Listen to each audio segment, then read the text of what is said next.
حقیقی آزادی long march میں فائرنگ۔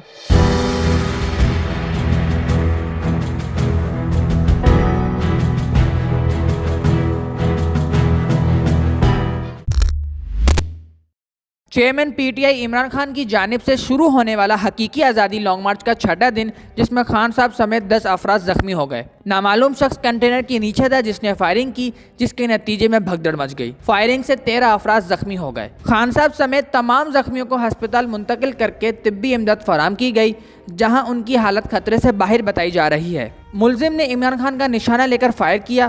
حملہ آور کو دیکھ کر پی ٹی آئی کارکن نے پستول پر ہاتھ مارا، جس سے اس کا رخ بدل گیا اور کئی لوگ جسم کے نچلے حصوں پر گولیاں لگنے سے زخمی ہو گئے۔ سیکیورٹی اہلکاروں نے عمران خان کو کنٹینر کے اندر فوراً نیچے محفوظ جگہ پر منتقل کیا۔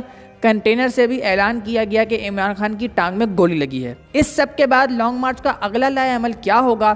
شاہ محمود قریشی اور شیخ رشید کا اظہار خیال کچھ یوں تھا۔ شاہ محمود قریشی کا کہنا تھا کہ ایسے بزدلانہ حملے ہمارے حوصلے پست نہیں کر سکتے۔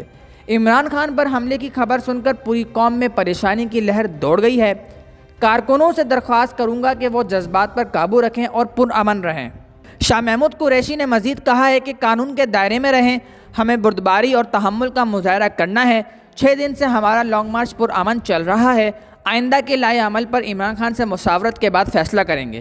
اس کے برعکس شیخ رشید کا کہنا تھا، عمران خان کی جان پہ حملہ پاکستان کی سلامتی پہ حملہ ہے، پاکستان کی جمہوریت پہ حملہ ہے، پاکستان کی خانہ جنگی کی سازش ہے۔ یہ عمران خان کی جان لینے کا ایک منظم منصوبہ ہے۔ عوام کی طاقت کے آگے کوئی کھڑا نہیں ہو سکتا، اور رانا ثناءاللہ جیسا اجرتی قاتل اور ذہنی مریض جس کا بار بار یہ ذکر کر رہا ہے، جس کا یہ بار بار ذکر کر رہا تھا کہ ہم کچل دیں گے، 25 تاریخ کو یہ چلے گئے، یہ سازش کے تحت مسلط کیے گئے بہکاری ساری دنیا میں ناکام ہو گئے، ان کو کوئی خیرات نہیں ملی۔